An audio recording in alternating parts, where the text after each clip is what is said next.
Posso começar, Simone? Sim. E boa tarde a todos. Hoje eu trago aqui no nosso ciclo de apresentações, né, de reunião de grupo, o texto A Ordem do Discurso. Esse que vos fala, Gleidson, aluno do doutorado. A obra a qual eu vou apresentar é A Ordem do Discurso, que é uma aula inaugural no Colégio de France, pronunciada em 2 de dezembro de 1970. A obra base que eu utilizei para essa apresentação foi essa terceira edição, traduzida pela Laura Fraga, que é a edição da Loyola, São Paulo, de 1996. Eu não fiz a apresentação do autor, acredito que ele seja já reconhecido de todos, então eu dispensei essa apresentação inicial. Parti para a composição da obra, né? Na minha produção de apresentação, eu dividi a obra em 6 partes, né? Que são os procedimentos externos do discurso, os procedimentos internos, as condições de funcionamento do discurso, propósitos do professor Foucault, o conjunto metodológico de Foucault e os aspectos do discurso para Foucault. Todos esses aspectos ou, né, partes se encontram dentro da obra, só que não há uma subdivisão clara, né? Ele não separa dessa forma, mas isso é mais uma questão didática para apresentar. Bom, inicialmente essa ordem do discurso, como eu falei, é uma aula de abertura, né, que ele faz lá no Colégio de France em 1970.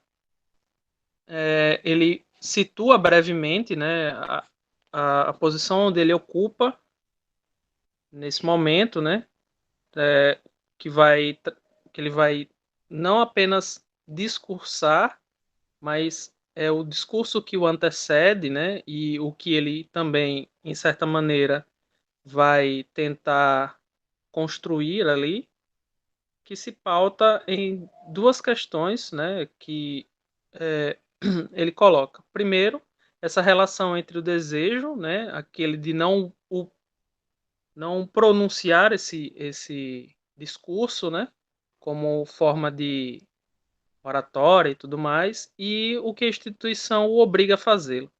E ele relaciona essa tensão às outras inquietações. Para isso, ele traz como questões que norteiam ou provocam, né, os leitores a seguinte questão. Mas o que há, enfim, de tão perigoso no fato de as pessoas falarem e de seus discursos proliferarem indefinidamente? Onde, final, acho que era final, eu devo ter copiado errado, está o perigo? Bom, para isso ele traz uma hipótese, né? A hipótese que ele se propõe aqui é: suponho que em toda a sociedade a produção do discurso é, ao mesmo tempo, controlada, selecionada, organizada e redistribuída por certo número de procedimentos que têm por função conjurar seus poderes e perigos, dominar seu acontecimento aleatório, esquivar sua pesada e temível materialidade. Então ele vai dizer aqui que toda sociedade ela é munida de diversas camadas de discurso.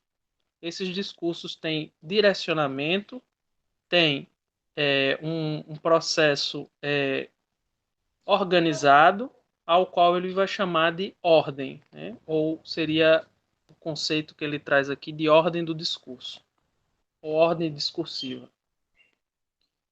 Bom, partindo para os procedimentos, né, que ele vai utilizar, ele inicia com os procedimentos externos ao discurso, que ele vai chamar esses procedimentos, um deles, né, que seria a interdição, e que ele vai trazer sobre 3 aspectos diferentes, como o tabu, daquilo que se pode ou não falar, o ritual de circunstância, na qual coloca os sujeitos na posição de terem respaldo para falar, e do direito privilegiado, né, ou excludente da fala, que seria o sujeito que tem o direito ou a autoridade para pronunciar o discurso. E aí ele diz que temos em jogo três tipos de interdições que se cruzam e se reforçam e se compensam, formando uma grade complexa que não cessa de se modificar. Os procedimentos externos, ele traz o tabu, né? Ou seja, o que se pode ser dito e o que não se pode ser dito sobre determinados assuntos. Dentro dessa perspectiva, ele traz três locos para sua análise. Primeiro, a sexualidade, a qual ele associa ao desejo, né? Aquilo que se pode ou não falar sobre a sexualidade. A política, que ele vincula ao poder, né? Aquilo que se pode ou não, ou a quem se destina a fala sobre determinados assuntos, no caso do poder, e na religião, que condensa, né, de certa maneira, essa relação entre desejo e poder. Desses procedimentos externos, ele traz esse que ele chama de separação ou exclusão, que seria esse direito privilegiado, né? O direito privilegiado, ele se sustenta numa dicotomia entre aquilo que se diz ser um discurso lógico do que é um discurso ilógico. Ele está, de acordo com a análise que ele se propõe na obra, está na relação entre razão e loucura, que aí, como acredito que muitos de vocês saibam, ele escreve um texto sobre a história da loucura, né, na Idade Média, e ele traz referências a essa perspectiva na obra. Então, esse discurso lógico, ele está justamente voltado para a relação com o sentido, né, com a razão, com aquele discurso que é sistematizado, que é cientificamente programado e tudo mais, contra aquele discurso que ele chama de ilógico, que seria aquele discurso que está muito mais voltado para a fala do louco, né, daquele indivíduo que não possui não apenas as suas faculdades mentais, mas aquele que não se encontra em uma posição de fazer o seu discurso como sendo discurso coeso, né? E, por fim, nessa relação se constituem algumas autoridades discursivas, como a autoridade médica, a religiosa, a educacional, a filosófica. Então, esse sujeito que parte desse discurso lógico, do sentido, né, e da razão, ele tem uma posição de poder que faz com que o seu discurso seja validado. E essa validação se dá justamente pela construção dessas autoridades discursivas. Bom, o discurso verdadeiro e falso está justamente para essa relação de categorização dos saberes. Aqueles saberes que são sistematizados, testados, avaliados, considerados como sendo verdadeiros, e aqueles conhecimentos que estão à margem desse processo. Então, ele traz justamente nessa relação com a vontade de verdade, a qual ele vai, de certa maneira, aqui conversar com Nietzsche, né, sobre esse conceito de Nietzsche, e ele produz o seu próprio conceito, que é a vontade de saber. Ou seja, a nossa propensão de categorizar os conhecimentos em caixas, né? Aquilo que a gente diz quando a gente ouve falar sobre algum assunto e a gente consegue logo encaixar aquilo como sendo um discurso médico, um discurso jurídico, né? Essa capacidade e essa nossa necessidade de adequar ou categorizar determinados conhecimentos em caixas, né? O processo de validação do discurso, né? Esses discursos passam a ser validados, ou seja, há um processo de chancela desses conhecimentos, desses saberes, né? A partir desses procedimentos, como a construção de conceitos, símbolos e signos que vão atestar a veracidade, né, ou atestar o falso, né, discurso. Que há nesse processo um apagamento de individualidades.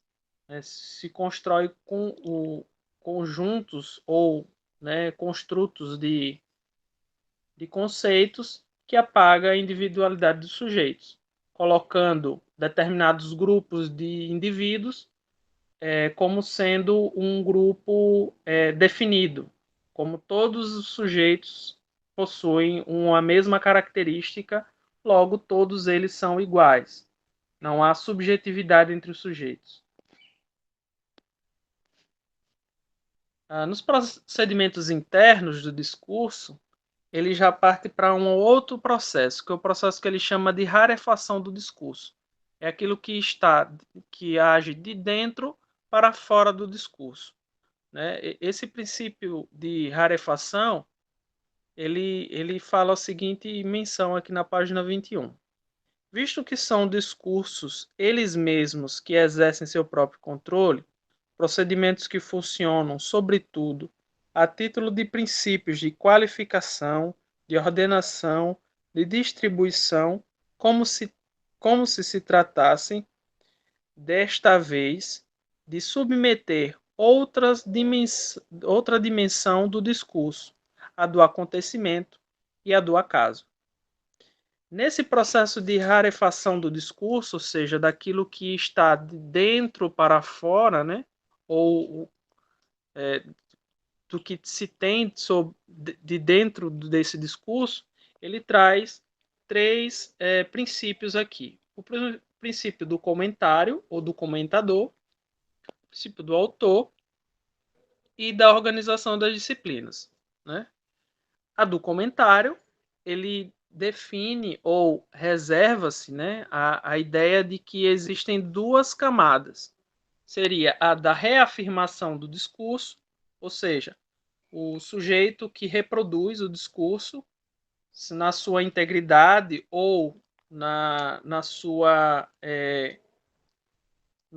ideia, né, como aquele que busca expandir o discurso, ou seja, ele se apropria desse discurso, reformula, reorganiza, adiciona outras questões a esse discurso, né, outras percepções a esse discurso, mas não o elimina, né, apenas o reformula para expandir esse discurso.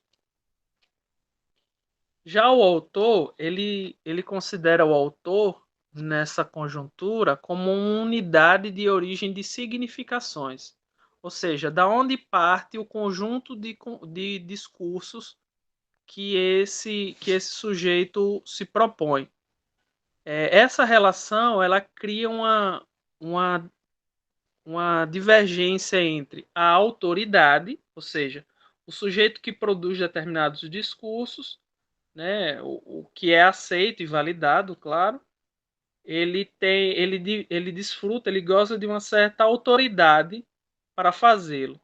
Em detrimento disso, se esquece da figura de quem ele é, né, e ele perde a sua essência ou a sua identidade subjetiva. Já a organização dessas disciplinas é justamente o processo de pormenorização do saber. Né? É o processo realmente de fragmentar cada vez mais e especializar cada segmento do saber. É um processo realmente de quebra desses conhecimentos mais grandes, né, para saberes menores, mas muito mais especializados.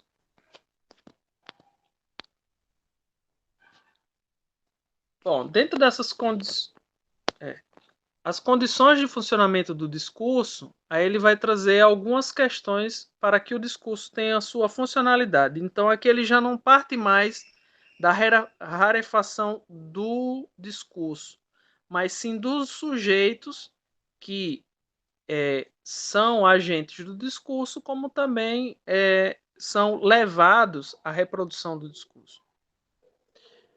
Na primeira delas é a ritual, né, que eu chamo aqui de liturgia do discurso. Por quê? Porque o ritual é aquilo que define a qualificação que devem possuir os indivíduos que falam e que, no jogo do diálogo, da interrogação, da recitação, devem ocupar determinada posição e formular determinado tipo de enunciados. Define os gestos, os comportamentos e as circunstâncias, e todo o conjunto de signos que devem acompanhar o discurso. Fixa, enfim, a eficácia suposta ou imposta das palavras, seu efeito sobre aqueles os quais se dirigem, os limites de seu valor de coesão. Então, o rito nada mais é do que a forma como determinado discurso ele se propaga dentro de um conjunto de sujeitos em que cada um tem sua função determinada. Num processo ritualístico, religioso, judicial ou até mesmo acadêmico, tem um processo, né, de quem fala, quando fala, a quem se dirige, como se dirige, né, a palavra. Então, nesse processo litúrgico do discurso que o Foucault situou o ritual como esse meio de que qualifica os sujeitos, né, dentro dessa prática discursiva. Ele traz a sociedade do discurso, né, como uma sociedade, ou seja, onde os sujeitos se comunicam e trocam entre si saberes que são determinados previamente a esses sujeitos como normas e práticas que eles devem saber, né, devem conhecer e devem assim reproduzi-lo como uma métrica para que ambos, né, para que esses sujeitos, essa sociedade consiga manter uma interlocução. Um exemplo que a gente pode citar aqui desse tipo de prática, né, como dentro de uma sociedade discursiva, é a ABNT, por exemplo. A gente poderia dar o exemplo da ABNT. A ABNT nada mais é do que um conjunto de regras e normas que, para que você consiga fazer uma publicação de cunho acadêmico, você tem que conseguir, né, você tem que seguir aquele conjunto de normas para a produção, por exemplo, de um artigo, de uma dissertação, de uma tese. Né? Você não pode simplesmente escrever da forma como bem entender, né? Citar da forma que bem entender os sujeitos, as obras. Né? Então, há toda uma normativa que estrutura, né, a forma como esse conhecimento, esse discurso, ele é difundido. Isso gera, então, a circulação e produção de discursos. Eles não fogem a esse discurso, mas eles retroalimentam essa prática de discurso. Outra questão aqui dentro das condições de funcionamento do discurso é a que ele chama de doutrinas. Né? Doutrinas é aquele conjunto de saberes, né, específicos que possuem ritos e normas próprias para sua realização. Para quem já teve a oportunidade de assistir uma, uma ação judicial, né? Tem todo um processo litúrgico, tem todo um conjunto de conhecimentos e normas que são adotados por todos aqueles que interagem naquele espaço. Então, a doutrina jurídica, ela especifica, né, o conjunto de normas e técnicas que o sujeito tem que fazer, tem que atuar para se conseguir ser atendida às suas necessidades ou solicitações. Posso dar um exemplo. Quando você precisa fazer uma petição judicial, por mais que a nossa língua portuguesa ela seja a mesma, a linguagem jurídica ela é específica. Então, para que você faça uma solicitação, você tem que ter todo um aval, né? Tem que ter pelo menos um aconselhamento para os termos e normas que se tem que fazer essa solicitação. Então, caso não a tenha, esse pedido ele não é nem avaliado. Então, são todas essas questões que também permeiam essa doutrina jurídica. Isso vale para a religiosa, para a filosófica, né? Todas essas doutrinas. Esses conjuntos de saberes, então, eles estão hierarquizados, né? Na parte mais inferior, se a gente fosse colocar em uma espécie de pirâmide, estaria o sujeito, né, que está abaixo desse discurso, ou seja, que está sujeito ao discurso, e acima desse discurso estão os sujeitos, né, as pessoas ou grupos, né, que chancelam o discurso. Há um processo de hierarquização desse discurso para quem pensa esse discurso, coordena, né, e assim propõe essa prática discursiva. Outras condições de funcionamento do discurso está justamente no que ele compreende pela educação, ou o papel da educação, né? Ele nos diz que todo o sistema de educação é uma maneira política de manter ou de modificar a apropriação do discurso, os saberes e os poderes que eles trazem consigo. É o processo de. Há dentro da educação, então, segundo ele, nessa perspectiva, e vale aqui lembrar que a obra ela está distante de nós aproximadamente 50 anos. Então, processos educativos, para ele, naquela época, era estritamente nessa linha, né, de ritualização da palavra, onde apenas um sabe, ou seja, o professor, e há um processo de realmente quase litúrgico, né, como numa igreja, né, que há uma missa e tudo mais. O padre é que faz a ler a homilia e tudo mais, todos aqueles outros processos que compõem uma missa, por exemplo. E aí ele traz nesse sentido que é uma ritualização da palavra. Esse sujeito, ele é um sujeito do discurso, mas ele não se apropria do discurso. Na verdade, o discurso é que se apropria desse sujeito, né, que vai o reproduzi-lo, vai reformulá-lo ou vai expandi-lo, né, conforme ele vai sendo educado. Aqui ele traz uma crítica à filosofia, né, que, segundo ele, há uma prática nesse sentido, né, de que a filosofia ela se apropria dessas fórmulas, né, de dominação, e aqui ele tece uma crítica aqui que ele chama de logosofia.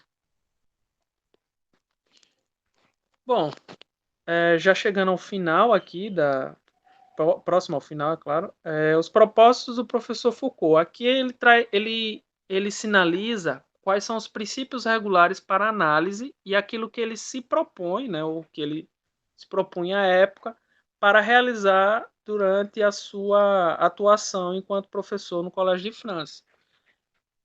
Os 4 princípios são esses aqui que ele sinaliza. O princípio da inversão, ou seja, a qual ele se propõe a desenvolver uma arqueologia do discurso. Ele não está preocupado muito com o exterior daquilo que o discurso mas aquilo que existe por dentro desse discurso, né? Está abaixo dessa camada mais superficial.